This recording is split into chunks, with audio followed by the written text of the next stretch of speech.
Não precisa me apresentar, não. Boa tarde pra vocês que precisam se apresentar. Todo mundo aqui sabe quem eu sou. Não sei todo mundo, né? Mas eu vou pegando o nome de vocês aí ao longo. Certo? Bom, vamos lá. Então vamos começar, meu pessoal.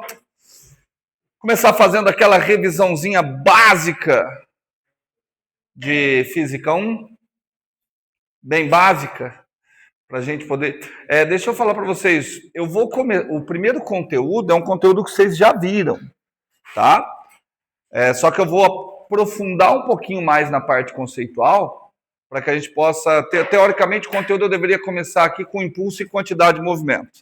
Só que para eu falar de impulso, eu vou ter que falar sobre força. E vocês não sabem, não lembram o que é força. Aí eu vou ter que falar sobre energia. Vocês não lembram o que é energia.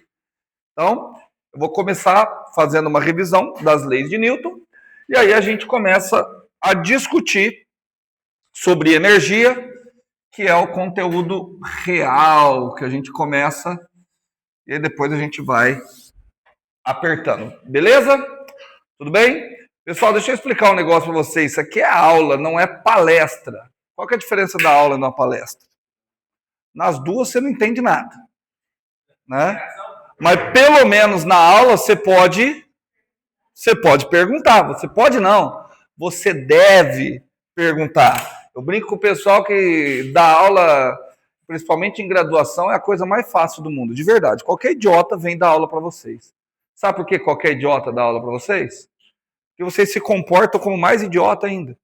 Porque tudo que a gente fala, vocês simplesmente acreditam como verdade, vão lá e anotam. Né? E assim, a aula é gravada, tá? Transcrita, eu vou enviar depois para vocês. Então você pode... a minha lousa tem pouquíssima informação, é muito mais aquilo que eu falo, e o de importante vai aparecer escrito, é muito mais para eu ir me... Acho que eu só dou aula com lousa porque a gente pega mania de lousa, né? Mas fazer um ou outro desenho, alguma coisa, dizer que vou vir conteúdo aqui, não vai ter. Então, se você quiser usar o tempo de aula mais para prestar atenção, para tentar discutir, para tentar conversar, eu acredito que é mais frutífero, embora eu acho muito difícil que vocês consigam largar esse vício de escrever, né? Tem aluno que acha... Eu tinha aluno que parecia o Chico Xavier. Você fala assim, para de copiar. Ela ficava assim, olhando para você. Para de copiar. Não tem jeito. Aí eu sou obrigado a respeitar a individualidade de cada um. Ok? Também, quem quiser, tô vendo, usa tablet, cara, tira foto da lousa, faz o que for. O que é isso? Não tem ar? Para mim tem. Então tá. Isso, né? Porque tá calor.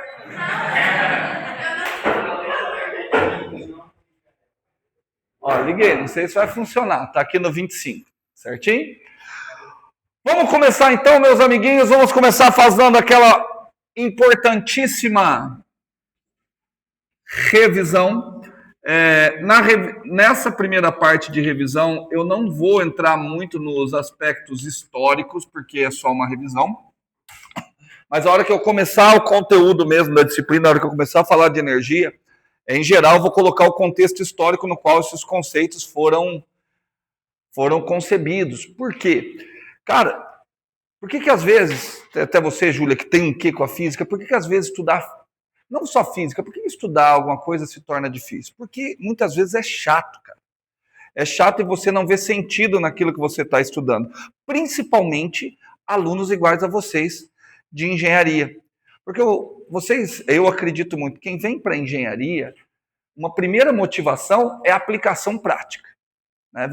Os engenheiros eletricistas vêm aqui achando que eles já vão tomar choque, que eles vão ligar as coisas. Engenheiro civil, futuro engenheiro civil, vem achando que vai fazer um trabalho, vai construir um pequeno prédio, e depois vai fazer tijolos. E aí, de repente, você chega aqui, você tem que ficar calculando derivada, tem que ficar vendo vetores que são LD, LI. Acaba sendo um pouco desmotivante.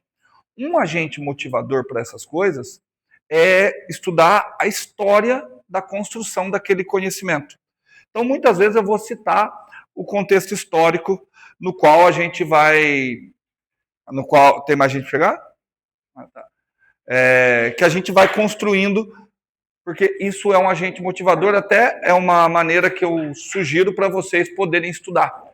Começou a estudar, deu uma empacada, tá cansado, tá lendo lá e pensando o que você vai jantar no outro dia, para 10 minutos, pega um livrinho de qualquer outra coisa de física, de história mesmo.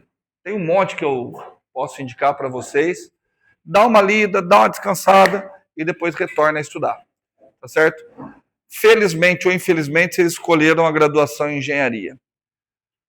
Eu, particularmente, não sei se eu tivesse escolhido engenharia, como é que eu faria para estudar, porque é muita matéria em pouco intervalo de tempo. Você praticamente não pode ter vida a não ser estudar. Tá? Só que isso foi escolha de vocês. Então, tentar fazer isso da melhor forma possível. Certinho? Então vamos começar, meus amiguinhos. Vamos começar com a... Não vou começar com a primeira lei de Newton, não. Vamos começar com algumas definições. Só que eu preciso que vocês me falem. Qual é o agente mais importante que vocês viram na mecânica? Mecânica física 1 até agora. Se eu falar assim, ó, a palavra mais importante da física 1, qual é? A entidade mais importante. Vetor seria a entidade mais importante no curso de geometria analítica. Vetor é uma ferramenta matemática com a qual eu utilizo para descrever diversos fenômenos físicos. Movimento. Quem são as causas do movimento? Não necessariamente, mas força seria uma boa. Fala. Quase. Força. Não, já acertaram. Já acertaram. Mas vamos lá, mas o que vocês falaram é interessante. Só não é interessante que vocês falaram meio no chute, não foi muito raciocinado. Então, vamos tentar discutir o conceito de força. Por que não vetor? Por que não aceleração? Por que não velocidade? Por que não movimento? Para a gente poder discutir, a gente tem que entender primeiramente o que é força. Alguém tem algum palpite? Olha só, vocês fizeram o cálculo, calcularam. Alguém tem algum palpite? O que é força? Opa, olha só que interessante. Uma grandeza vetorial. Como você chama? A Tainara. A Tainara está falando se a força é uma grandeza vetorial. Então, a Tainara está dizendo que força nada mais é que uma entidade, uma abstração matemática. Vamos tentar entender as coisas a partir do seguinte princípio. Vamos lá. Como é que se estuda física? O que estuda física? Bem resumido, física é a ciência que estuda a regularidade de fenômenos naturais. Olha que frase bonita para você impressionar os pais naquele churrasco de domingo, né? Eu estou estudando a regularidade dos fenômenos naturais. O que eu quero dizer com isso? Existem fenômenos que eles sempre vão ocorrer de uma determinada forma. Se eles sempre vão ocorrer de uma determinada forma, existe um porquê dele ocorrer daquela forma. Quem é que vai estudar isso? A física. Por exemplo, eu não preciso fazer o experimento para vocês acertarem. O que acontece se eu soltar isso aqui? Cair para onde? Certeza. Vocês têm certeza que não existe a mínima chance de eu soltar isso daqui lá para cima. Valendo a aprovação em Física 2. Tem gente que está na dúvida. Você vê que a maneira que a gente pegou... É óbvio que não, gente. Será que eu soltar isso aqui vai voar? Isso aqui cai. Então, vai ocorrer sempre dessa forma. Isso é um fenômeno regular. Isso é o que a gente vai estudar na física. Então, a gente vai estudar isso de várias formas. Primeiro, por que isso cai para baixo? O que é a gravidade? O que é uma força? Vocês estão chutando palavras, vocês estão simplesmente jogando palavras que, no fundo, nem para vocês faz sentido. Certo? Não, mas pode continuar, não estou falando que não pode, porque eu preciso entender a maneira que vocês pensam para eu ajudá-lo a guiar vocês para o raciocínio científico, que essa é a intenção da universidade. Tudo bem? Quando eu falo isso, eu não estou interpelando, para de falar, seu burro. Não. Quero que continue justamente para eu entender. Mas vocês perceberam? Começam a ser jogadas palavras que, no fundo, você não sabe o significado. Por causa da gravidade. Por causa da gravidade. Tá, o que é a gravidade? Aliás, vamos fazer um combinado? Vamos fazer assim, ó. Sempre que eu fizer, pergunte para você mesmo. Você só sabe uma coisa se você conseguir explicar essa coisa para uma criança de 5 anos. Vamos fazer isso combinado? Se você não conseguir explicar para uma criança de 5 anos, significa que você não sabe o que é. A minha filhinha tem 4 anos. E, cara, é difícil explicar as coisas porque eles têm isso. Por quê? Por quê? Por quê? Por quê? Então, pensa, você falou gravidade? Tá, o que é gravidade? Ah, é uma força. Tá, o que é uma força? Onde a gente quer chegar. Certo? Mas, vamos lá. Vamos ver um outro fenômeno natural. Eu quero alguma coisa que possa cair. Se eu soltar essa borracha, para onde que ela cai? Se eu soltar a borracha, isso daqui. Qual dos dois vai cair primeiro? Os dois caem simultaneamente. Isso é completamente contra-intuitivo. Então nós vamos tentar entender. É a física que vai tentar entender por que essas coisas caem simultaneamente. Então, física, a gente estuda a regularidade dos fenômenos naturais. Né? Ao longo da história, fala assim, tá bom, nós vamos estudar. As primeiras maneiras que se começou a tentar entender os fenômenos naturais era através de argumentação lógica. Então, só que era baseado no seguinte, olha, muito a grosso modo, se alguma coisa parece, se faz sentido, se é intuitivo, é porque é assim. Então, como que se explicava, por exemplo, que as coisas caem para baixo? Olha a explicação e vê se a explicação faz sentido. Antigamente acreditava-se que tudo na natureza era formado por 4 elementos: água, terra, fogo e ar. Tudo bem? Água, terra, fogo e ar. Você pode tentar entender, a gente pode até supor, que entendiam como terra coisas no estado sólido. Entendiam como feitos de elemento água, coisas no estado líquido, e elemento ar, coisas no estado gasoso. E o fogo? O fogo era entendido como um instrumento de fazer a passagem de elemento terra para elemento água. Você esquenta as coisas, elas derretem. Você esquenta a água, ela evapora. E aí a filosofia que se tinha até então era o seguinte, olha, cada elemento tem o seu lugar natural. Lugar natural do elemento terra, embaixo de tudo. Lugar natural do elemento água, acima do elemento terra. Lugar natural do elemento ar, acima do elemento água. E lugar natural do elemento fogo, acima de tudo. Com isso, eles explicavam assim, ó, por que isso aqui cai? Vamos lá. Sabe por que isso aqui cai? Porque isso aqui é feito do elemento terra. Aqui está o elemento ar. Então ele cai porque ele está buscando o seu lugar natural. O lugar natural do elemento terra é abaixo do elemento ar. Por isso que as coisas afundam também. Por que as coisas afundam? Porque o lugar natural do elemento terra é abaixo do elemento água. Estão acompanhando? Certo? E uma bolinha de isopor? Ela seria feita de qual elemento? Terra. Por que ela não afundaria? Tenta dar uma explicação dentro dessa... Porque ela tem muito ar. Você falou? Fala, repete. O que é densidade? Ou vou melhorar. Por que materiais densos tendem a descer? E um navio é bem pesado. Ele não afunda. O que faz com que ele flutua? Tá vendo? Assim, é muita coisa que a gente simplesmente decora. Materiais mais densos tendem a cair. Ah, por quê? Eu vou mostrar tudo isso um dia para vocês.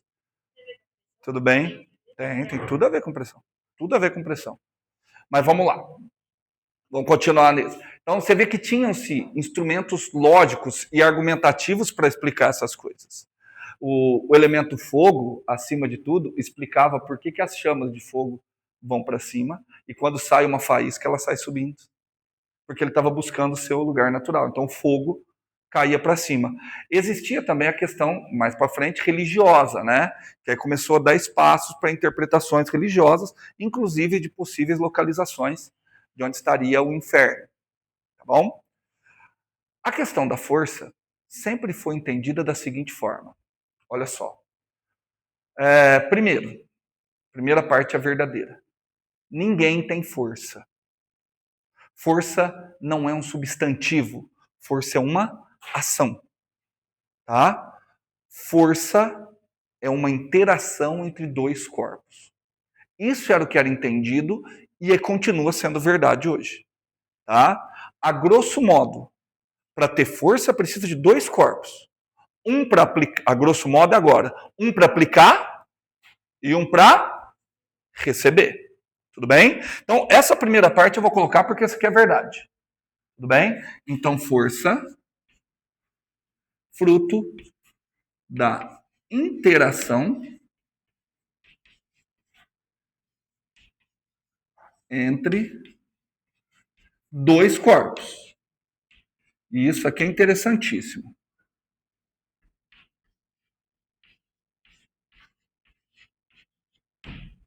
Força é o fruto da interação entre dois corpos. Primeira coisa. Então ninguém é forte. Ninguém tem força. Ah, mas tem um carinha na academia lá que eu acho que ele tem muita força. Não. O que ele tem? Não sei. Não é força. Tá? Ninguém tem força.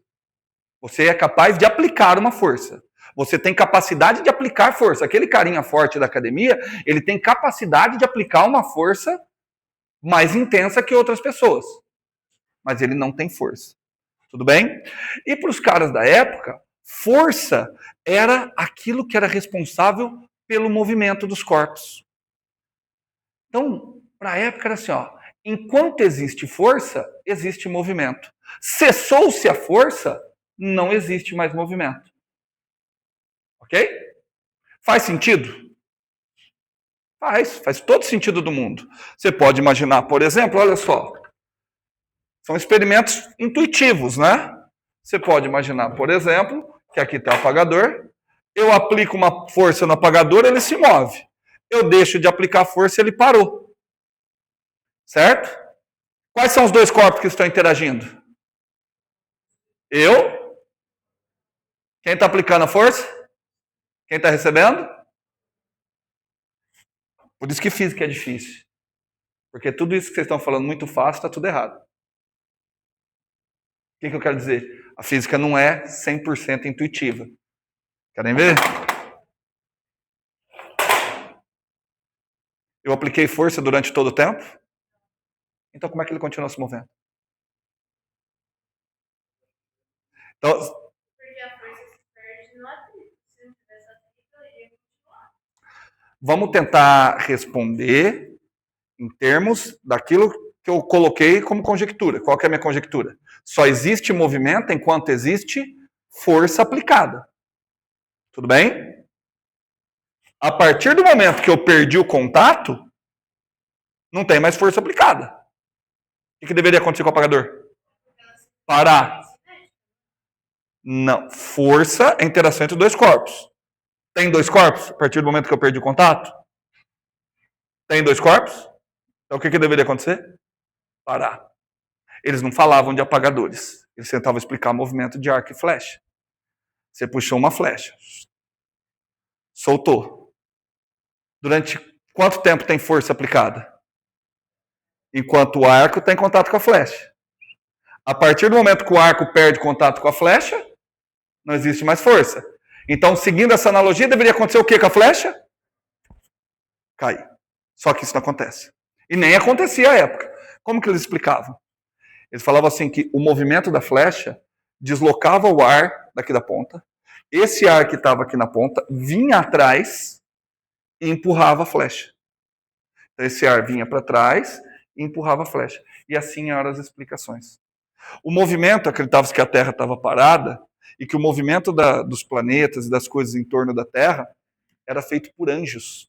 Anjos que ficavam lá, empurrando. Por quê? Porque ainda se tinha essa falsa ideia de que força é necessária para que exista movimento. Só que não é força a entidade necessária para existir movimento. Para a gente entender força, primeiro eu preciso entender o que é movimento. O que vocês entendem por movimento? Deslocamento. Só que quando eu falo de deslocamento, eu preciso do quê? E eu preciso do quê? De uma referência. Olha para esse aqui. Ele está se deslocando? Cuidado aí, pelo amor de Deus. Bom, depende, né? Com relação a vocês, ele está se deslocando. Porque a sua distância, isso aqui, está alterando. E com relação a mim, ele não está se deslocando. Então, existe movimento ou não existe movimento desse negócio? Depende. Vocês agora, estão em movimento ou estão em repouso? Depende. Com relação a mim, agora vocês estão em repouso. Com relação à Lua, vocês estão em movimento. Então, uma vez que o movimento depende do referencial, eu não posso dizer que força é a causa do movimento. Força é a interação entre dois corpos. Tudo bem? Se existe referencial para o qual vocês estão em repouso, então nesse referencial não teria interação entre dois corpos. Só que aí no referencial para o qual vocês estão em movimento, teria interação entre dois corpos? Não dá. Então eu não posso mais, vocês não podem mais associar força a movimento. Vocês têm que tentar entender o que força causa. Tá? Força causa alteração no movimento. É por isso que alguém falou aceleração. Força causa aceleração.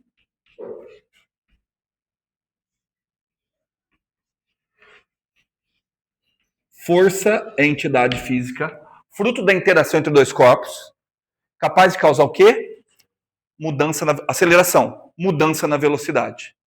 Se não tiver força, não vai ter mudança na velocidade. Se não tem mudança na velocidade, como é que se dá o movimento? Como é que é uma velocidade que não muda? Uma velocidade constante. Então, quando eu falar velocidade constante, eu estou querendo dizer que a velocidade não muda. Tá certo? E se a velocidade não muda, é porque o quê? Aceleração é zero. Se a aceleração é zero, não tem força. Não tem força. Vamos linkar as coisas. Vamos linkar. Como você chama? Giovana, eu vou te pedir um negócio que é muito difícil. Mas você vai ter que fazer, senão você vai se perder muito. Não tente. Eu estou falando para a Giovana, mas é para todos. Porque a Giovana é a que está se expressando, mas os outros podem estar pensando a mesma coisa.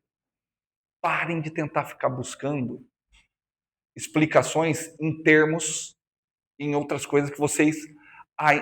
faça uma avaliação se você entende esse termo. Porque na ânsia de dar uma resposta certa, na ânsia de chegar na resposta certa, você pode confundir conceitos.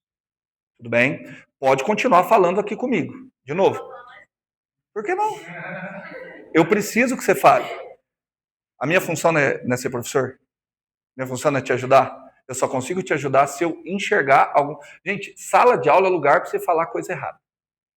Se fosse para eu chegar aqui e eu estar perguntando todo mundo falar a coisa certa, não tinha por que eu estar aqui. Vocês concordam? Aqui é o lugar para você falar coisa errada, Giovana, porque é você falando coisa errada que eu consigo tentar guiar a sua cabeça para fazer o pensamento certo. Entendeu? Se você fica quieta e só fala quando você está falando coisa certa, pode ter certeza, eu não vou conseguir te ajudar a evoluir. Tudo bem? Tudo bem? Eu estou pedindo assim, de novo, eu preciso, às vezes eu vou falar, vai parecer até que eu estou bravo, que eu não, às vezes eu me perco na maneira de expressar, mas eu prefiro que você fale coisa errada o tempo todo e a aula não saia do lugar, do que eu cumprir todo o conteúdo com tranquilidade e vocês saírem daqui, por exemplo, falando que força é o que causa movimento. Força é necessário força para que exista movimento. Tudo bem? Tá certo? A última frase que você falou, qual foi? Que eu tinha que... Eu falei que força causa aceleração. E o que é aceleração? Mudança na velocidade. Se não tem aceleração, não tem força e a gente tem que tomar um cuidado. Vou pegar um exemplo. Vamos ver se vocês entenderam. Bom, vocês querem ver que negócio interessante? Pode ser sincero comigo. Vocês acham que vocês entenderam o que eu falei até agora? O que você não entendeu então?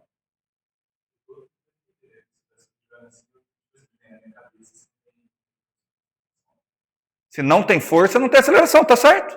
Então você entendeu o que eu falei. Certo? Não, se não tem força é o que causa aceleração. Certo? Eu vou colocar um exemplo só para estimular a Giovana a voltar a falar. Sabe por quê? Porque eu vou colocar um exemplo para vocês falarem errado. Tenho certeza que vocês vão errar. Tudo bem? Eu vou colocar 4 corpos. O legal é que vocês vão falar errado, na certeza que vocês estão certos. Corpo 1. Corpo 2.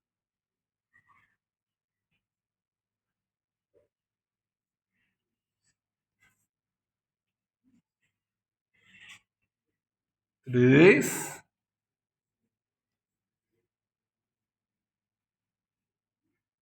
Quatro. Agora eu vou te... Como você chama? Guilherme, agora eu entendi por que você falou que eu te confundi mesmo. E eu vou... Mas foi proposital. Bom? Esse corpo está recebendo a ação dessa força F. Eu vou chamar de F1. Eu já vou discutir uma outra coisa com vocês. Tudo bem? Esse outro corpo recebe a ação dessa força, que eu vou chamar de F2. E essa daqui, que é igual a outra, que eu vou chamar de F1. Todas as forças têm o mesmo módulo, tudo bem? Esse corpo recebe essa força aqui. É a mesma F2. Ele recebe uma para baixo, F3. Primeira pergunta. Quantos corpos estão interagindo com esse? Nenhum. Como que eu posso garantir que nenhum corpo está interagindo com ele? Não tem nenhuma força sendo aplicada sobre ele. De acordo? Certo, Giovana? Não sei. Não sei. Não tá. Ótimo. Não tem como ele estar no chão. Porque se ele estivesse no chão, ele estaria interagindo com o chão. E o chão estaria aplicando uma força nele. Perfeito. Tudo bem? Normal? Peso? Nossa. Vamos ter trabalhos. Mas assim, de novo, eu preciso que vocês vão falando. Já é um assunto que eu não ia tratar. Agora que eu já vi que vocês estão com dúvida, eu já vou tratar. Tudo bem? Vamos lá. Quantos corpos estão interagindo com esse? Com esse? Tem um corpo interagindo com ele. Porque tem uma força sendo aplicada sobre ele. Um corpo aplica força sobre ele mesmo? Não. Tudo bem? Se eu estou falando que um corpo não aplica força nele mesmo, eu estou dizendo que um corpo é incapaz de se acelerar.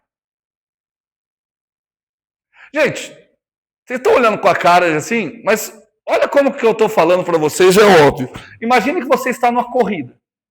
Aí você está perdendo a corrida, você precisa ir mais rápido. Era só você se empurrar. Nossa, vou perder. Você consegue fazer isso? Você consegue acelerar um carro de dentro do carro? Ó, galera, o carro está aqui. Vamos lá, todo mundo, empurra. O corpo não consegue se autoacelerar. Então, esse corpinho aqui está interagindo com quantos corpos? 1. E esse está interagindo com quantos corpos? 2. Um dos corpos pode ser o chão? Pode. O chão pode estar empurrando ele para onde? Para cima. E alguém está empurrando ele para frente. Tudo bem? E esse corpo está interagindo com quantos? Por que 1? Quem falou um porque um corpo só que ele tem. Quantas forças são? Então tem 2 corpos interagindo com ele. Certo? Tem um corpo interagindo para aplicar essa força. Eu sei que a tua cabeça está bagunçada ainda. A má notícia é que eu acho que hoje eu não vou conseguir desbagunçar. Nem até o fim do semestre.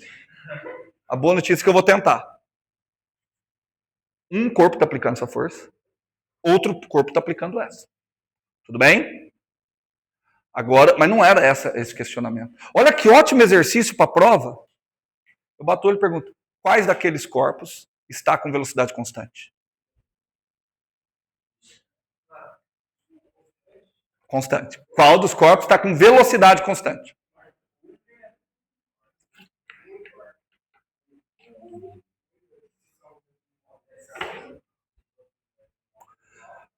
Para ter velocidade constante, não pode ter. Para não ter aceleração, não pode ter força ou a força total tem que ser 0? Era essa que era a dúvida que eu queria. O corpo pode ter força e estar com velocidade constante? Sim, desde que a força total seja zero. Só que vocês não falam força total. Vocês falam força resultante. Tudo bem? Então, olhando ali, tem como esse corpo estar com velocidade constante? Não. Por que não? Tem força resultante. Tem como esse corpo estar com velocidade constante? Não. Porque tem força resultante. Esse daqui pode estar com velocidade constante? Sim, se o módulo dessas duas forem iguais. Eu falei que era. Então, show. Tudo bem? Então, esse daqui está com velocidade constante. Esse daqui está com velocidade constante. Qual deles está parado? Estar parado é estar com velocidade constante, né? Oi? Não dá para saber. Perfeito, depende do referencial. Mas o fato da resultante ser zero, se a resultante é zero, se eu só sei isso, olha, a resultante é zero. Eu não sei se ele está parado, se ele está a 100 km por hora, se ele está a 2.000 km por hora. Eu sei que ele está com velocidade constante. Tudo bem? Entenderam? Posso prosseguir? Tudo bem? Aqui eu já até introduzi uma coisa que eu não queria. Tá vendo que tudo que eu falei até agora, o único meio que eu me comuniquei com vocês foi argumentação, quase que uma filosofia? É muito mais argumentativo. Só que tudo isso que eu estou falando, quando fica só no campo da argumentação, realmente é só filosofia. A física precisa do quê? Para ser um conhecimento físico, você tem que dar conta de explicar um fenômeno e fazer previsões. Certo? Então, a simples ideia argumentativa, ela nunca vai ser suficiente para que você faça previsões. Então, é onde nós precisamos de algumas outras ferramentas. Quais as ferramentas nós vamos utilizar? A matemática. Então, a matemática é uma ferramenta utilizada pela física, ou melhor, é a ferramenta utilizada para validar ideias físicas. Quando que a matemática valida uma ideia física? Quando eu consigo construir uma teoria física, exprimi-la ela matematicamente e com isso fazer previsões. Isso é um indício que a minha teoria é boa. Até quando que essa teoria vai ser boa? Até surgir uma melhor. Certo? Por exemplo, toda a física do Newton que nós estamos aprendendo aqui, já existem físicas muito melhores que elas que mostram que ela está errada. E por que a gente ainda estuda? Porque, por mais que ela esteja errada, para as dimensões que a gente trabalha, ela funciona muito bem. Tá certo? Tudo bem? Vocês querem uma teoria que vocês usam, uma teoria errada? E vocês usam e vão utilizar como engenheiros civis? Vou fazer uma pergunta para vocês. A Terra é redonda ou é plana?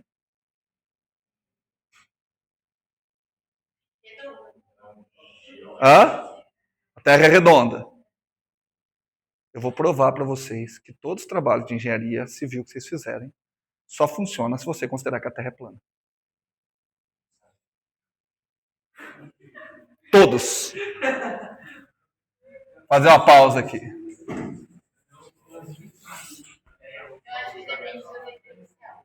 Não depende. Não, gente, ou é redondo. Não, ou é redondo, não é, né, cara? Eu te dou uma melancia. Acha um referencial que a melancia é plana. Não tem jeito.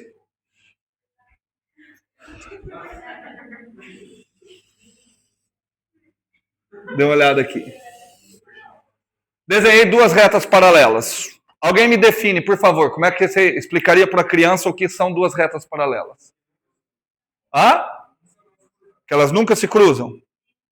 Certeza? Então, tá bom. São duas retas paralelas, nunca se cruzam. Então essas aqui. Essa daquela outra ali é paralela? Não. Como é que você me argumentaria? Aquela ali não é paralela. Porque elas se cruzam. Tá vendo que é só argumentativo? Vocês servem mais para ser filósofos. Vou fazer outro, tem um mais difícil agora, hein? E essa reta? É paralela? É ou não? Não. Tá. Concordam comigo que esse ângulo É igualzinho a esse? Sim, porque assim, ó, basta eu ir subindo aqui a reta, que eu vou ver que eles se encaixam bonitinho, né? De acordo? Da mesma forma, esse ângulo é igualzinho a esse. De acordo? Tá bom. E esse ângulo aqui é formado entre as duas retas que não são paralelas, né? Que é o mesmo que esse. Olha que legal.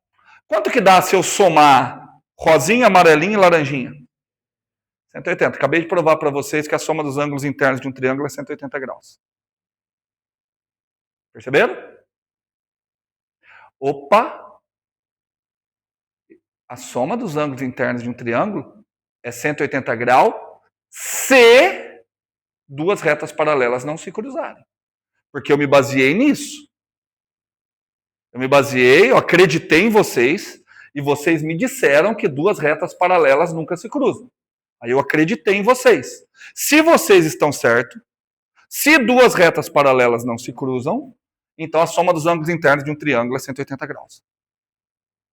Você deve estar olhando assim, mas duas retas paralelas. Durante mais de 1500 anos, os matemáticos tentaram provar que duas retas paralelas nunca se cruzam. Ninguém nunca conseguiu. Ninguém nunca conseguiu. Eis que chegou um matemático, ele se chamava Carl Friedrich Gauss. Gauss era menino prodígio, gênio, um dos maiores gênios que já passou pela face da Terra. Vou abrir um parênteses, contar só para vocês terem ideia do quão genial era o Gauss. Quando ele tinha 6 anos, na sala de aula, ele fazendo bagunça, o professor falou assim: você só vai embora a hora que você somar todos os números de 1 a 100. 1 mais 2 mais 3. Aí ele: professor, posso ir embora? Já somou? Já. Quanto que deu? 5.050. Olha o raciocínio do Gauss. Ao invés de fazer 1 mais 2 mais 3 mais 4 mais 5 mais 100, ele pegou 1 mais 100. 99 mais 2, 101. Ele veio fechando. Quanto que você ia ter? 50. 50 vezes 101, 5.050. Estamos falando da criança de 6 anos de idade. Você era assim também? Não, gente. Meu irmão disse que tem uma... Né? E aí o Gauss, ele tentou provar isso aqui, ele viu, cara...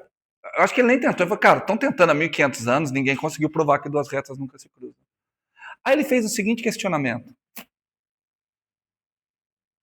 E se eu considerar que duas retas paralelas se cruzam? Primeira coisa é que a soma dos ângulos internos de um triângulo não vai ser mais 180 graus. Ele criou uma outra geometria. Ele inventou uma geometria completamente diferente da geometria que vocês conhecem, chamada de geometria esférica, geometria gaussiana. E aí você vai falar assim, essa geometria não serve para nada. Serve. Para muita coisa. Vou mostrar só uma delas para vocês, para tentar convencê-los e vocês entenderem onde é que eu estou querendo chegar. Vamos lá. O que é uma reta? O que vocês entendem por uma reta? Criança de 5 anos. Hã? Tá, é diversos pontos, mas aí você pode... Não, uma reta é uma distância? A menor distância entre dois pontos. Eu acho que essa é a melhor, né? Você tem 2 pontos, como é que você liga esses 2 pontos pela menor distância? Uma reta, ótimo.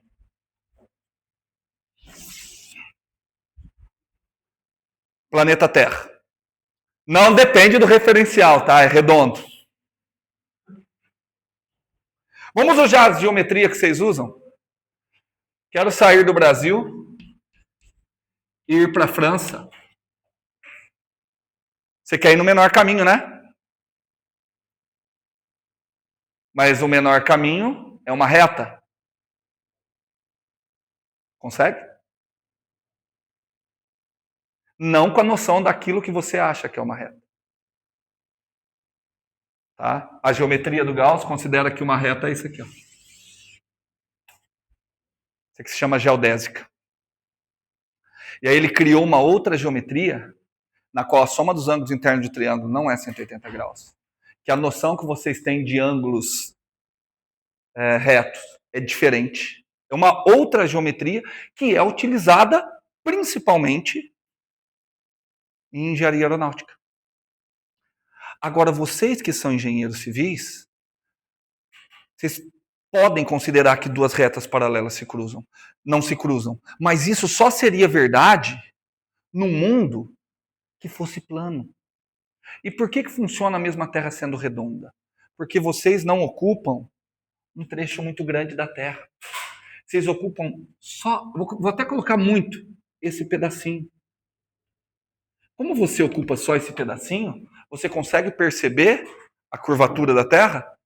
Não. Então, para que eu vou usar uma geometria com um trato muito mais difícil, se a geometria, considerando planos, consegue resolver de maneira tão boa quanto? Tá? Então, por mais que a gente saiba que a geometria plana não é a correta, ela funciona muito bem porque ela é um caso limite. Tá aí outro motivo de você estudar limite. Nós estamos na situação limite em que a curvatura é muito, muito, muito pequena. Se a curvatura é muito, muito, muito pequena, eu posso aproximar para o caso plano. Tá certo? Só por curiosidade, além da geometria do Gauss, existem outras trocentas geometrias diferentes. Tem a geometria esférica, tem a geometria hiperbólica, tem a geometria riemanniana, tem outras trocentas geometrias. Vocês, engenheiros, para quem já assistiu o Big Bang Theory, você vê que os físicos consideram que a engenharia é a parte menos culta da ciência. Vocês só ficam com a geometria euclidiana. Por quê? Porque é o que vocês precisam.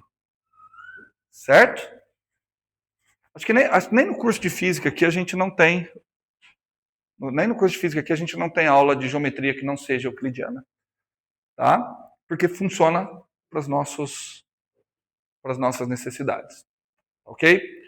Falei tudo isso para explicar por que a gente ainda continua usando as leis de Newton, a física newtoniana, mesmo já sabendo que ela não é a física mais completa, não é a mais correta. Tudo bem? Até aqui foi. Entretanto, voltando, eu estava falando que eu só utilizei parte argumentativa, só que a partir de agora a gente tem que usar a matemática. Um elemento matemático que a gente usa, eu já coloquei. Eu representei força através do quê? Através de flechinhas. Vocês já tiveram a primeira aula de álgebra linear? Não. É porque a hora que vocês tiverem a primeira aula de álgebra linear, vocês vão ver que vetor não é só isso, tá?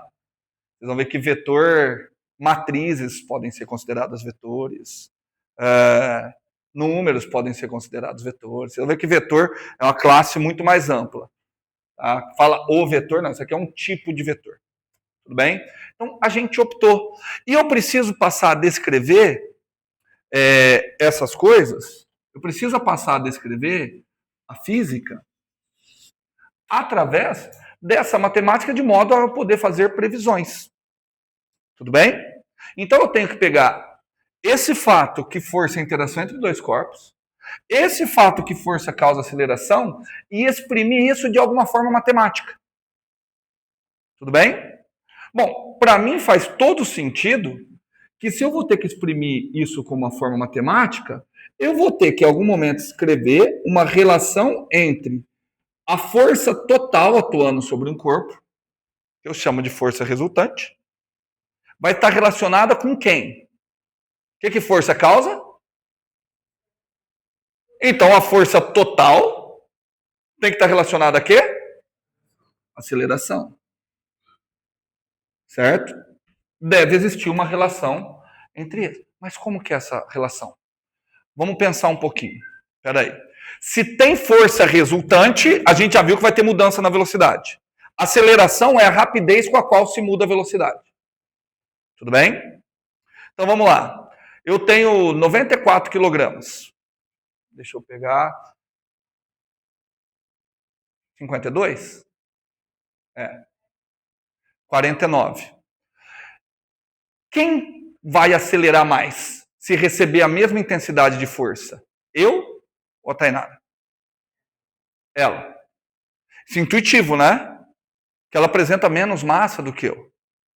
Menos massa, vamos falar em outro. Ela apresenta menos resistência, né? Quem é que vai resistir mais à aplicação dessa força? Corpos com maior massa. Tudo bem? Então eu vou indicar isso através dessa equação aqui, ó. Força resultante, eu coloco a massa. O que é o significado daquela massa? Aquela massa, o significado dela é resistência à aceleração. Presta atenção que qualquer força fará o corpo acelerar. Só que o tamanho, a intensidade dessa aceleração depende da massa. Certo? Tudo bem? Se eu aplicar uma força de 10 newtons em um elefante, se eu aplicar uma força resultante de 10 newtons em um elefante, ele vai acelerar? Como não? Mostra matematicamente que não. Tem força resultante de 10 newtons. Se tem força, a equação está nos dizendo que tem o quê? Aceleração. Por que vocês estão achando que não? E se a massa é muito grande, o que vai acontecer com a aceleração? Ser muito pequena. Mas vai ter aceleração. Tá vendo que quando eu falo de física, a intuição, você não consegue imaginar isso. Então qualquer força é capaz de acelerar qualquer corpo. Olha para a equação. É o que a equação está dizendo. Se tiver força resultante, o que eu posso garantir? Se tem força resultante, o que tem? Aceleração. Se tem força resultante, tem aceleração. Vem comigo. Eu vou acelerar essa parede. Acabei de aprender na aula de física que se tem força, tem aceleração. Vocês acham que eu vou conseguir acelerar essa parede? Não, mas eu vou aplicar uma força. Apliquei uma força. Acelerou a parede? Não, então tem alguma coisa errada na equação. Porque tinha força. Me fala o que estava errado. Isso. A fórmula não fala que força é massa vezes aceleração. A fórmula fala o quê? A equação fala o quê? A força resultante é massa vezes aceleração. Quem que garante que eu empurrando a parede, essa daqui é a força resultante? Com quem que a parede está interagindo quando eu estou empurrando a parede? Comigo. A parede está interagindo só comigo? Com quem mais? Chão. O chão aplica uma força maior, menor ou de mesma intensidade que a força que eu aplico? Maior, então a parede deveria acelerar para lá. Então pode ser igual. Certo? Entendeu? Pegaram a ideia? Pegaram bem a ideia? Não, bem não, mas pegaram um pouquinho só? Pegaram a ideia como é que vocês estão ruins de Física 1 e não deveriam ter sido aprovados em Física 1? Fazer conta é fácil. Te dar uma força, te dar massa e pedir para calcular a aceleração é a coisa mais fácil do mundo. A física é a discussão disso daqui. Certo? Então vou perguntar de novo. Se tem força resultante, o que eu garanto? Tem aceleração. Show de bola. Tudo bem? Tudo bem ou não? Então tá. Qual que vai ser a grande dificuldade? Se você aplicar uma força em um corpo e ele não acelerar, o que você tem que buscar? Outra força. Esse corpo com certeza deve estar interagindo com mais alguém. Vou tentar melhorar a intuiçãozinha de vocês. Imagine que eu peguei uma faca muito potente e fiz isso aqui, ó. Recortei essa parede. Coloquei essa parede suspensa. Agora ela não está mais interagindo com o chão. Se eu chegasse e aplicasse essa mesma força agora, eu conseguiria acelerá-la? Sim. Não, ela está suspensa. Eu peguei uma cordinha só e suspendi. Certo? Então vocês estão vendo que a cabeça da gente tende a pensar assim, se aplicou uma força que não foi suficiente para acelerar o corpo. Isso não existe. Qualquer força é suficiente para acelerar qualquer corpo. O tamanho da aceleração vai ser inversamente proporcional ao tamanho da massa. Tudo bem? E você tem que avaliar se não existem outras interações. Tamo junto? Tamo junto? Vamos começar a complicar um pouquinho? Toda vez que eu for falar alguma coisa, eu vou ter que citar o referencial. Se eu esquecer, vocês me cobram, tá? No referencial de vocês. Olha aqui para mim, Giovana. A garrafinha. Está em repouso ou está em movimento? No referencial de vocês. Repouso. Continua em repouso. Então, quanto que é a força resultante sobre ela? 0. Acelerou? Se teve aceleração, teve força resultante. Se teve força, é fruto da interação entre alguém para aplicar e alguém para receber. Quem recebeu a força? Quem aplicou? Gravidade não é um corpo. Quem aplicou essa força que puxou o corpinho para baixo? Terra. Como? Não, tudo bem, como? Vocês conhecem, vocês conseguem ver alguma força que... Gente, vocês conseguem imaginar algum corpo que consegue aplicar uma força em outro sem estar em contato? Ímã. Força magnética. Opa, cargas elétricas também, né? Mas a questão seria como? Como que uma carga positiva identifica que ali perto tem uma carga negativa? Vai ter. E isso é o efeito. O efeito vai ser atração ou repulsão. Minha pergunta é como? Vou até pegar um ímã. Tem um ímã aqui. Como é que ele sabe que aqui ao lado tem um prego? O que é um campo magnético? Como é que o ímã sabe? Você acha que o ímã balança? Vem em mim que eu tô facinho?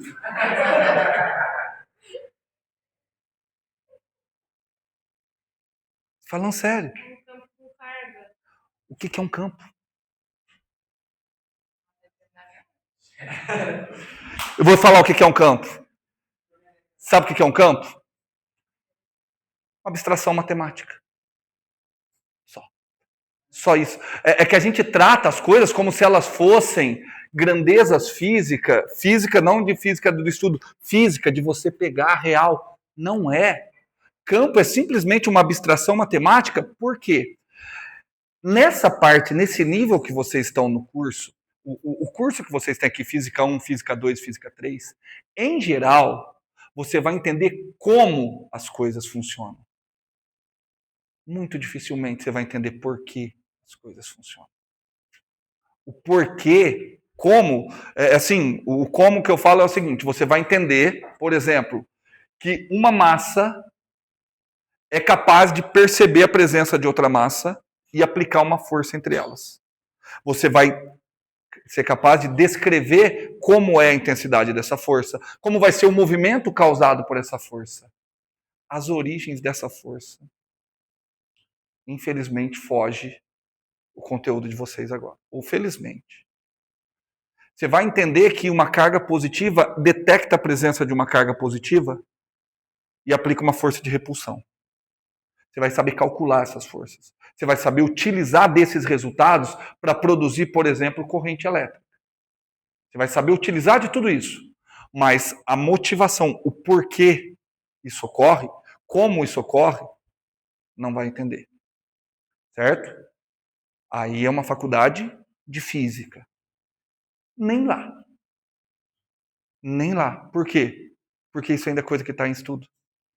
Por exemplo, vou explicar o campo gravitacional. Realmente, o que vocês falaram está certíssimo, tá?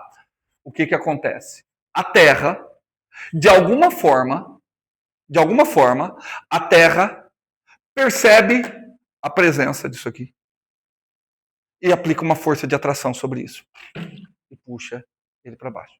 Como que ela percebe, eu não sei, mas ela percebe. Tá certo? Na realidade, todo corpo que tem massa, eu tenho massa, como se chama? O Gabriel tem massa. Todo corpo que tem massa atrai outro corpo que tem massa. Por exemplo, nesse momento o Gabriel está se sentindo muito atraído por mim. Tá, Gabriel?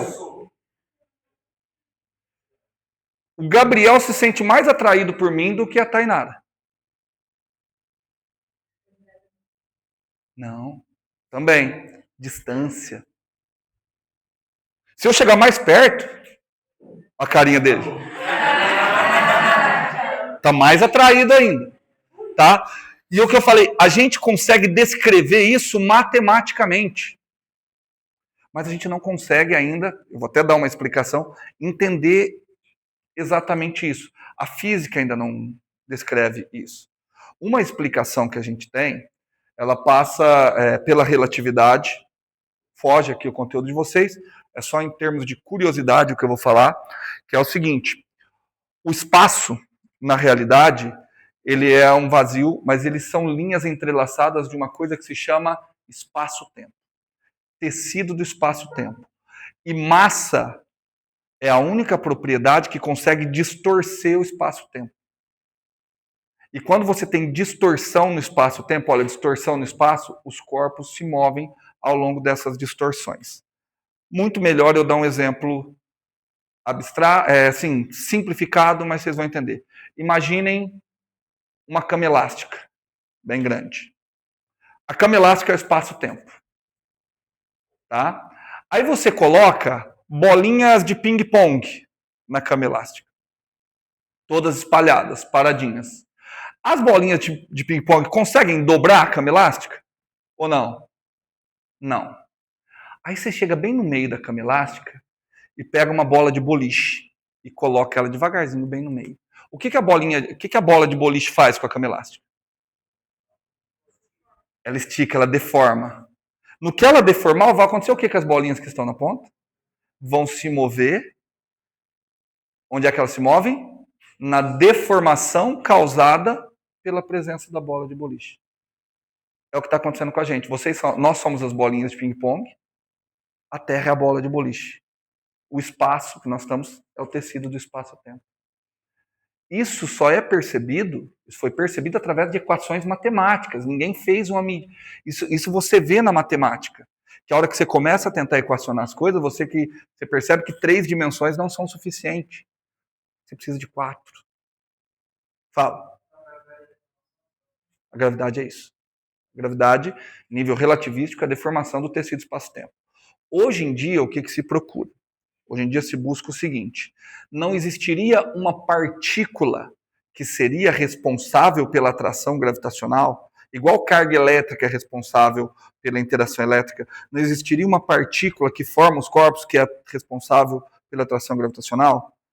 Ela é conjecturada matematicamente, essa partícula se chama gravitron. Só que ela é conjecturada. Os caras trabalham para achar. Porque o dia que achar essa partícula, você consegue unir 2 físicas que aparentemente não se conversam, que é a relatividade com a física quântica. E assim, os caras trabalham muito com isso. Tudo bem? Mas, por enquanto, a gente tem essa ideia ainda. Fala.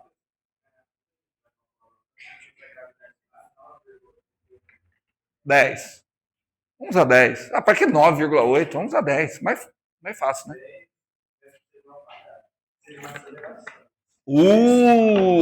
Como você chama? Você vê que você não pode julgar o livro pela capa? Tem cara de bobo. Olha que pergunta boa. Excelente questão, Felipe. Excelente questão. Ele falou assim, mas você está falando... Na realidade, aí é questão de gosto. Não está errado metro por... Está errado falar metro por segundo ao quadrado. O melhor é falar metro por segundo. Tá? Porque quando você fala metro por segundo ao quadrado, você não entende o que está acontecendo. Quando você fala metro por segundo, você está falando de aceleração. Olha lá. O que significa uma aceleração de 10 metros por segundo? Esse corpo aqui está parado. Daqui a 1 segundo ele vai estar com velocidade. Quanto? 10 metros por segundo. Daqui a 2 segundos, quanto vai ser a velocidade? 20 metros por segundo. Daqui a 3 segundos, 30 metros por segundo. Quando você fala metros por segundo, você entende isso. Que é a rapidez com a qual a velocidade varia. Tudo bem? Porém, se eu tratar o G como um campo gravitacional, é mais instrutivo eu entender o G nessa unidade aqui. Que é a mesma, tá? Newton por quilograma. Porque aí eu entendo o seguinte, olha, qualquer corpo que está naquela localização, ele recebe uma força de 10 newtons para cada quilograma de massa. Eu que tenho 94 quilogramas, vou receber uma força de quanto? 940 newtons. Entendeu? É a mesma coisa. Porém, em termos físicos, na hora da interpretação, interpretar isso daqui, você está interpretando não como uma aceleração, e sim como uma distorção no espaço causado pela presença de massa. Certo? Perfeita pergunta. Tudo bem? Mas, paramos por aqui não, né? Qual foi a última coisa importante que eu falei? Que o Luiz tinha cara de bobo não é importante. Ah, não, foi um parênteses, né? Então tá bom. Fala. Relatividade. Vou contextualizar. Até o final do século XIX, os físicos acreditavam que estava tudo maravilhoso. Por quê? Com a física do Newton, você, cara, assim, vocês têm uma ideia, o homem chegou na Lua utilizando só essa equação. Obviamente que abrindo ela. Eu não sei se vocês sabem, mas para o Newton desenvolver a física dele, ele teve que inventar o cálculo. Aquilo que vocês aprendem em cálculo, derivada, integral, foi inventado pelo Newton para resolver problemas de física. Tá? Assim, se você for começar a enunciar tudo que o Newton descobriu, é absurdo. Então, ele inventou o cálculo para descrever isso, lembra? Tanto que o livro do Newton não se chama física, chama Princípios Matemáticos de Filosofia Natural. Tá? Então, no final do século XIX, você via que todos os efeitos, você conseguia descrever, você consegue, né, descrever, você dá um tiro, você consegue, utilizando só a física do Newton, descrever exatamente onde que uma bala vai parar, quanto tempo que demora para alguma coisa cair, um avião que vai... Você consegue descrever essas coisas com a física do Newton. Tá? Aí você tinha a parte elétrica. Só que no final do século XIX, você já tinha as equações de Maxwell. As equações de Maxwell, cara, elas resolviam maravilhosamente bem todos os problemas elétricos. Você só tinha dois pequenos probleminhas que os físicos, cara, a hora que a gente resolver isso, acabou, entendemos o universo. Eram dois pequenos problemas. Um era o seguinte, olha, as equações de Maxwell previam que a luz era uma onda eletromagnética que se propaga com a viagem de 300 mil quilômetros por segundo, mais ou menos. Vocês têm ideia de quanto é 300 mil quilômetros por segundo? Cara, é o golpe de um cavaleiro de ouro. Vocês não assistiam Cavaleiro dos Zodíaco? Então não tem graça. 300 mil quilômetros por segundo são 7 voltas e meia na Terra em 1 segundo. Tá? Só que aí tinha uma pergunta. Tá, a luz viaja com essa velocidade. Em relação a quê? Aí falou, pô, em relação ao meio que ela se propaga. O éter. Então, um pequeno problema que tinha era você detectar a presença do éter. O éter seria o meio no qual que sustenta a propagação da luz. Igual eu estou falando com vocês, o que está sustentando e permite vocês me ouvirem é o ar. Então, precisava identificar o meio no qual a luz se propagava. Esse era um problema. Um outro pequeno problema era um problema de um efeito fotoelétrico, que alguns materiais você iluminava e ele gerava corrente elétrica.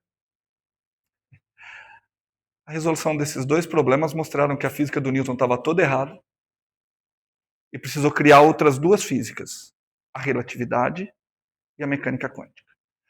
Outras duas físicas assim baseadas em preceitos assim completamente distintos.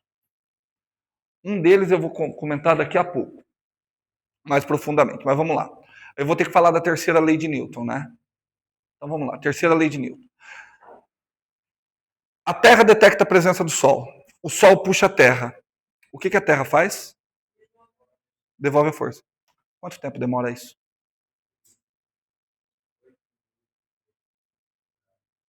A questão é o Newton tratou isso como instantâneo. Entendeu? Porque senão poderia vir o Sol, aplica uma força na Terra e sai correndo. Não, assim, parece piada, mas quanto tempo que demora isso? E aí, isso levanta uma outra coisa. Está aprovado na disciplina, não precisa mais assistir aula, quem responder a minha próxima pergunta. O que é tempo?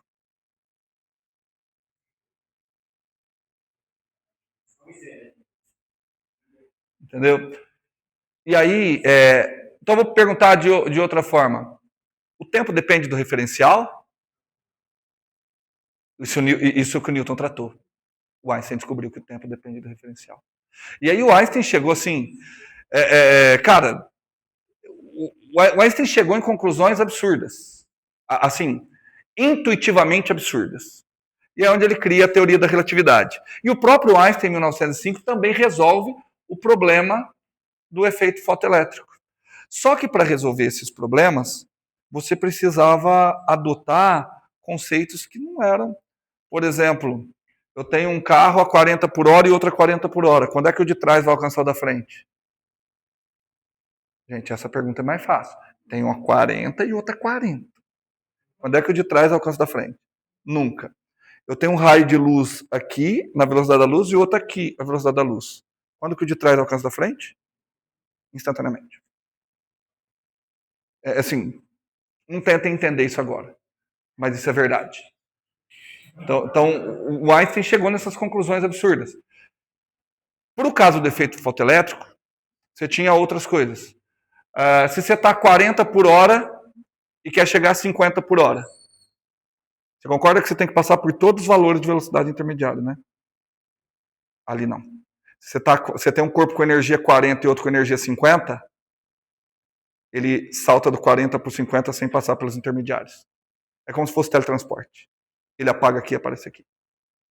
Vocês já viram isso? Quem já teve aula de química, com certeza já viu isso. As camadas energéticas indicam isso. Aquilo ali é pura física quântica. Tá? E assim, aí são duas físicas completamente distintas. Por exemplo, na física quântica já tem caso que você nota que no interior do átomo você precisa de 11 dimensões. Entendeu? E essas duas físicas, elas não se conversam. A relatividade dá conta de efeitos de grande massa e grandes distâncias e grandes velocidades. A física quântica, ela vai dar conta de estudo de coisas no universo subatômico, muito, muito, muito, muito pequeno. E essas duas físicas não se conversam. Entretanto, lá no 1980, alguma coisa, apareceu uma primeira tentativa, uma coisa quase de sucesso, que você conseguiria juntar as duas físicas para explicar um fenômeno que é o fenômeno do buraco negro. É isso que deixou Stephen Hawking famoso. Juntar essas duas para estudar o buraco negro. Outra coisa que vai juntar as duas é o dia que achar o gravitron. Se você achar o gravitron, você consegue ajudar. Aí você vai ter uma física só que consegue explicar tudo. Entendeu? Não vai mudar nada isso daqui, porque essa física usa a matemática, usa cálculos muito mais complexos, que não faz sentido eu pôr um engenheiro para mexer com aqueles cálculos, para construir casa, trabalhar no mundo que a gente está aqui, que a gente está na situação limite. Mas tem gente trabalhando nisso. Muita gente. Não sei se ficou mais ou menos claro. No mínimo, eu quero que você veja que o tanto que fica distante daquilo que vocês estão estudando aqui. A hora que vocês acharem que vocês estão estudando aqui está difícil, você pensa, cara, tudo que vocês estão estudando aqui acabou lá no século XVII. Tudo. Tudo. O cálculo, tudo. O pessoal do século XVII já sabia isso aqui. Então você tem que saber também. Certo? Vamos lá, então? Vamos encerrar? Vamos voltar para a pergunta. Todo mundo entendeu? Força é fruto da interação entre? Se tem força resultante, tem? Eu não sei quem falou alguma coisa. Eu vou deixar a terceira lei de Newton para. Que dia que é nossa aula? Quinta-feira? Então, só vou pegar um último exemplozinho aqui. Eu quero.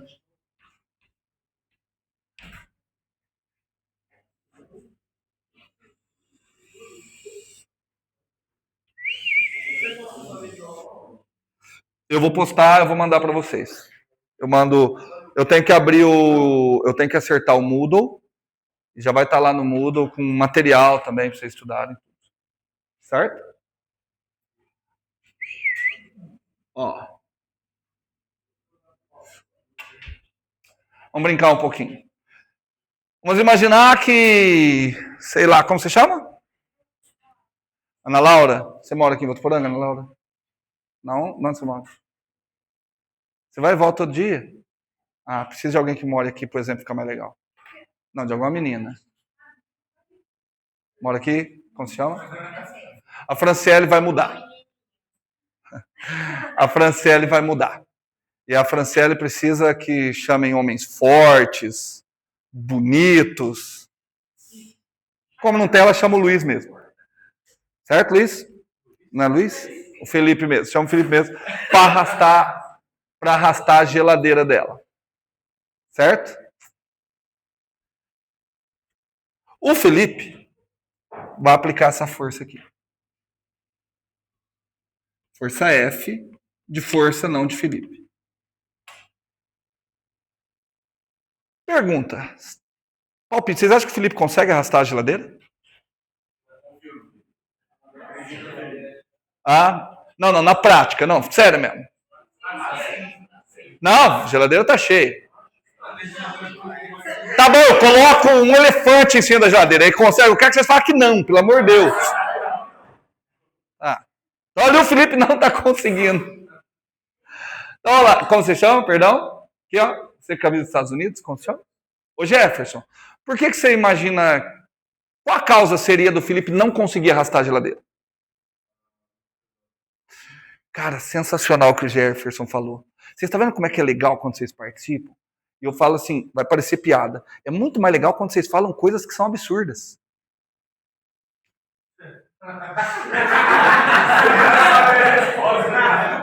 Não. Ah, vocês estão dando risada? Me diz por que é absurdo. Mas, quer ver? Eu vou colocar... É assim, por isso que é interessante, que vocês não notam o absurdo, por isso que eu preciso que vocês falem. De novo. Vamos voltar. O Felipe não consegue arrastar a geladeira porque ela é pesada. Se ela é pesada, ela tem muita massa. Se ela tem muita massa, para onde que é a força que está atuando? Para baixo. Para baixo. Tá certo, mas aqui a gente vai ver ela como para baixo, certo? Tudo bem? Para onde que é a força que o Felipe aplica? Para frente. Como é que uma força para baixo está atrapalhando uma força que é para frente? E daí? Vou fazer a pergunta de uma maneira diferente. Se eu vou empurrar essa cadeira aqui, você está disputando comigo. Eu quero arrastar a cadeira para lá. Você não quer que a mesa vá. Para onde que você vai empurrar para impedir que a mesa vá para lá? Não vai empurrar para baixo. Você vai empurrar para o lado contrário. Forças em direções opostas. Essa força aqui, ó, que é a força peso, é forte o que eu vou falar. Quem é que está aplicando essa força? Terra. Quem é que está aplicando? Planeta Terra. Certo? Essa força para baixo, em nada interfere na força que o Felipe está aplicando para frente. Não tem como elas estão se anulando, estão em direções diferentes?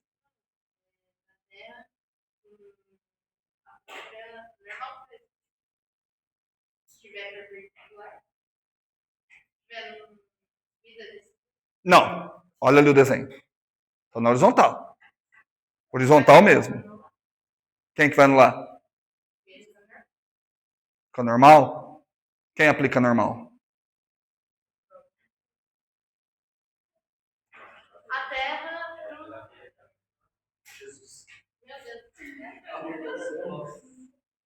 Não, mas é bom, é legal vocês falarem.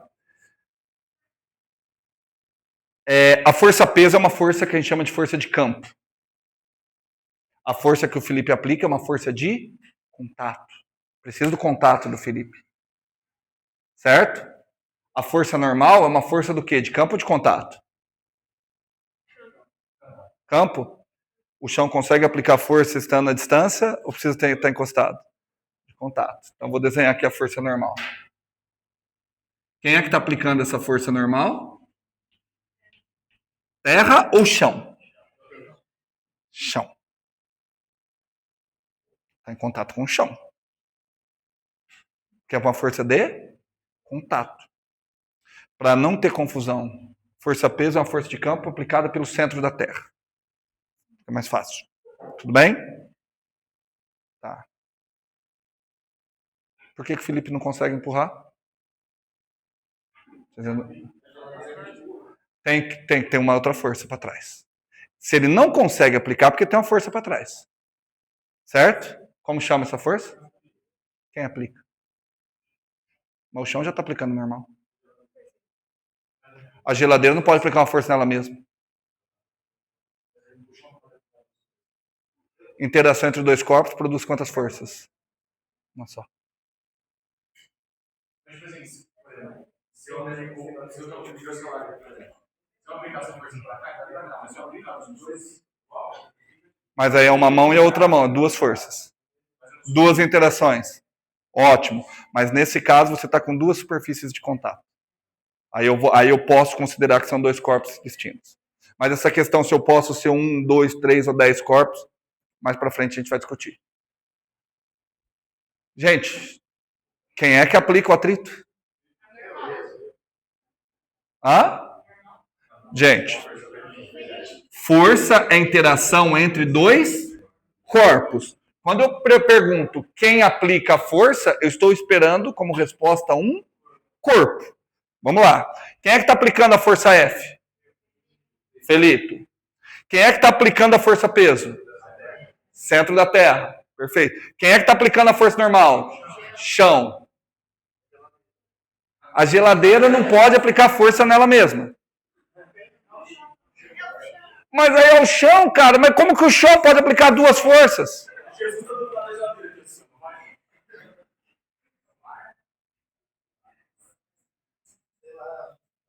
Cara, na boa, só pode ser o chão, né? Só pode ser o chão. Não, é o chão. Não, só pode ser o chão. Só pode ser o chão. Mas a minha questão é essa: como é que a interação do chão com a geladeira aplica duas forças? Na realidade, as duas forças são uma só. Vocês aprendem separado, mas não é. O chão aplica uma força na geladeira chamada força de contato. Essa força aqui, ó.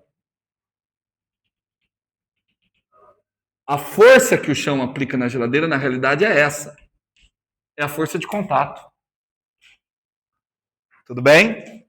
A decomposição da força de contato tem duas decomposições. Uma perpendicular, só que em matemática, perpendicular também se chama normal, por isso do nome da força.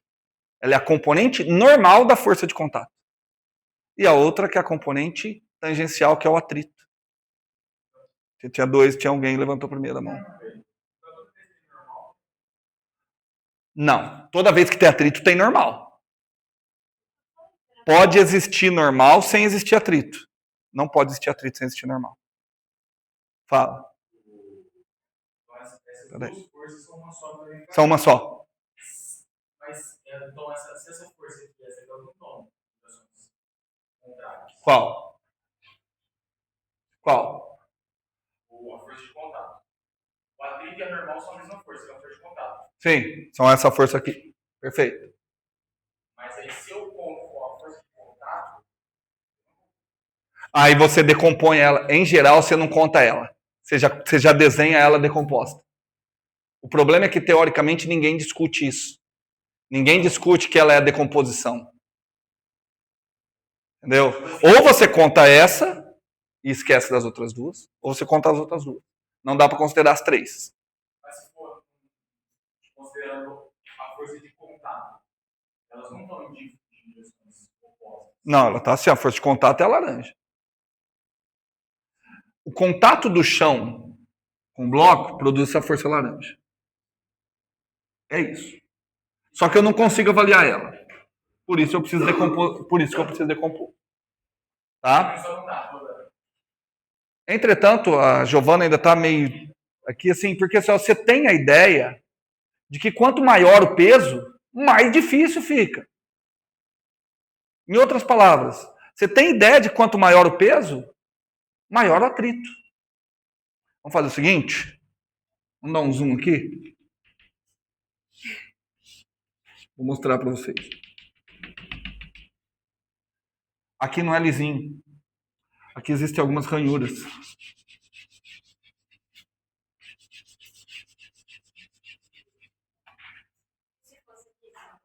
Aí não teria... Nossa, aguenta. Ótima pergunta. Ótima pergunta. Perfeito. Dá uma olhada aqui. Aqui está a ranhura. O que acontece quando o peso é muito grande? Trava mais. Certo? Aumenta a intensidade da normal. Ele trava mais. O que acontece com o atrito? Fica maior. Vamos tentar diminuir o atrito? Eu posso diminuir o atrito como? Diminuindo as ranhuras. De acordo? Posso diminuir o atrito diminuindo as ranhuras? De que maneira? Posso lixar. Ou passar uma cera. O que a cera faz? Preenche essas ranhuras. No que você preenche essas ranhuras, você está, olha aqui, ó, Giovana, você está diminuindo o atrito. No que você vai diminuindo o atrito, você vai inclinando essa normal, inclinando o contato mais para próximo da normal. Certo? Gelo com gelo. Na realidade, toda vez que você vai falar de atrito, por exemplo, não faz sentido, o coeficiente de atrito do gelo. Atrito é uma força. Força de interação entre dois corpos. Então, o coeficiente de atrito, gelo, gelo. Gelo, madeira. Aí vai ter pouco, gelo, gelo. Fala. Alguém falar mais alguma coisa? Olha como que o engenheiro detecta isso. Vou mostrar a vocês como que um engenheiro bom faz as coisas.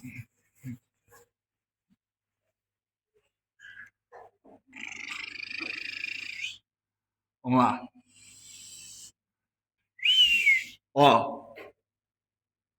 Tá vendo esse bloquinho? Oi. Se não tiver qual força?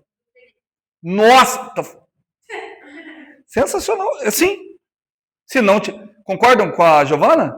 Se não tivesse a força do Felipe, não tinha força de atrito. Certo? Porque a força de atrito, ela nasce da tentativa de você iniciar o movimento. Aí você empurra isso aqui para cá, isso aqui devolve. Perfeito. A força de contato é o total. Ela ainda é o contato, normal mais atrito. Nesse caso, o atrito é zero. É quando eu falo normal mais atrito, eu não estou tirando a possibilidade de que o atrito seja zero. Tudo bem? Perfeito. Vamos lá, fala. Também?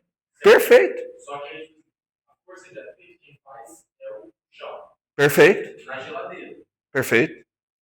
Então, são três. Três o quê? Não.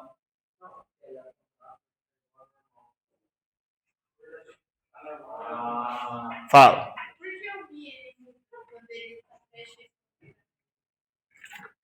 Aula na... Isso é assunto para a aula que vem. Lembra eu de eu começar a aula que agora não dá tempo.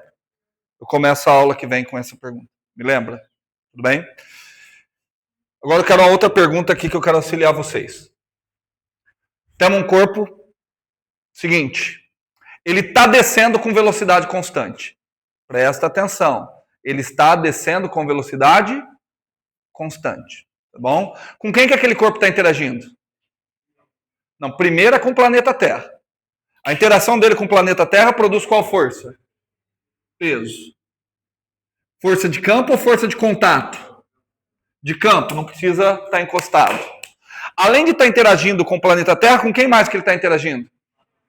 Com o chão, não. Com o bloco. O bloco, aquele plano inclinado. Tudo bem? O plano inclinado aplica uma força nele. Como que chama a força que o plano inclinado aplica nele? Contato.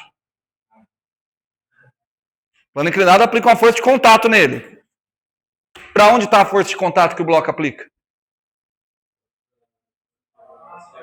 Não pode estar para a diagonal. Porque se estiver para a diagonal, vai ter força resultante, aí ele não desce com velocidade constante. Se ele está com velocidade constante, a resultante tem que ser quanto? Se a resultante tem que ser zero, para onde tem que estar outra força? Para cima. Então a força de contato está aqui, ó.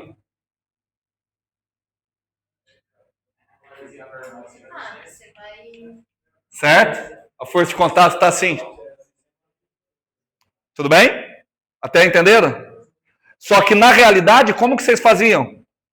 Vocês desenhavam a decomposição da força de contato. Eu vou mostrar já, calma aí. Decomposição. Normal. Atrito. Não era isso que vocês faziam? Não, calma. Não tem PI, não tem nada. Com calma. Até ali entenderam? Certo? Aquele sistema todo ali, as forças estão se anulando. Tudo bem? Então tem alguma força na direção do movimento que anula o atrito. Tudo bem? Vamos desenhar ela? Olha aqui, ó. Eu decomponho. Eu não gosto de PX, PY. Eu prefiro falar assim, ó. P paralelo ao movimento. Tudo bem? P paralelo ao movimento.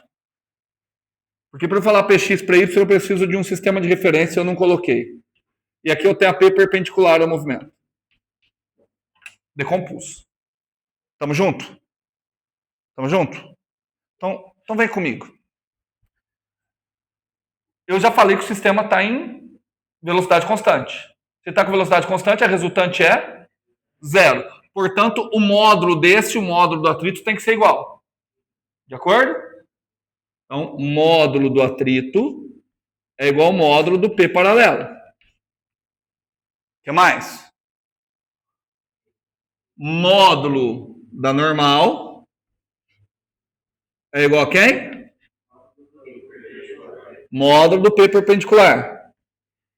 Ah, cara, que legal. Que legal. Eu vou fazer o seguinte. Aqui é só número, né? Eu vou dividir o atrito pela normal, tá? Então, se eu fizer atrito dividido pela normal, vai ser a mesma coisa que eu fizer quem? P paralelo por P perpendicular. P paralelo por P perpendicular. Só que presta atenção. P paralelo pelo P perpendicular. Concordam comigo que P paralelo por P perpendicular é o seno desse ângulo, a tangente desse ângulo? Não, se vocês concordaram, vocês estão errados. É a tangente desse ângulo. Ó, porque tangente é cateto oposto, que seria esse tamanho. Qual que é esse tamanho? É o P paralelo, ó. Vou fazer o seguinte, vocês não estão enxergando, vou fazer vocês enxergarem. Aqui está o P.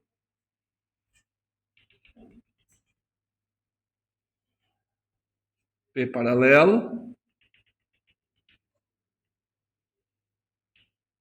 P perpendicular. De acordo? E aí eu falei que esse ângulo aqui, né? Tudo bem? Aqui está o P paralelo. Aqui está o P perpendicular. Tudo bem? Eu estou fazendo o módulo de P paralelo dividido pelo módulo do P perpendicular. Tudo bem? Percebe que o módulo do P paralelo é isso aqui. O módulo do P perpendicular é isso aqui. Então, o que eu estou fazendo? Cateto oposto. Por quem? Cateto oposto por cateto adjacente é o quê? Tangente. Então, o atrito dividido pela normal é a tangente de algum ângulo. Que ângulo? Ah, sei lá. É o ângulo entre alguém que desce e alguém... Eu não sei. Ó, esse ângulo aqui, azulzinho, um risquinho, é o ângulo entre alguém que desce e alguém na diagonal. Alguém que desce e alguém na diagonal. De acordo? De acordo ou não? Quanto é que dá o azulzinho mais esse ângulo? 90. Quanto é que dá o azulzinho mais esse ângulo? Então esse ângulo aqui é o verdinho. Foi? Vamos lá. Quanto é que dá o azulzinho mais esse ângulo? Por que é 90? Porque a soma é 180. Aqui já deu 90. Então esse mais esse tem que dar 90. Esse dá 90, tá claro aqui. Então, verdinho só pode ser esse aqui. Porque verdinho mais azulzinho dá 90. Perdão, azulzinho mais verdinho dá 90. Azulzinho mais esse dá 90. Então esse só pode ser verdinho. Então com calma. Verdinho. Eu vou chamar de teta. Tudo bem? Atrito por normal é tangente teta. Ok? Portanto, atrito. Olha que legal. É a tangente de teta vezes a normal. Sabe o que eu acabei de ensinar a vocês? Como que engenheiro calcula o coeficiente de atrito. Qual o coeficiente de atrito aqui? Vocês aprenderam que o atrito é coeficiente de atrito vezes a normal? O coeficiente de atrito é nada mais nada menos que a tangente da inclinação desse ângulo. Quando o engenheiro quer calcular o coeficiente de atrito entre duas coisas, vai inclinando com velocidade constante. Entendeu? Você vai levantando, você vai levantando, você vai levantando. Olha o que vai acontecendo. Você vai diminuindo a normal e aumentando o atrito. Olha lá, aqui. Aqui tá bem bom, hein? O coeficiente tá grande. Olha lá. Certo?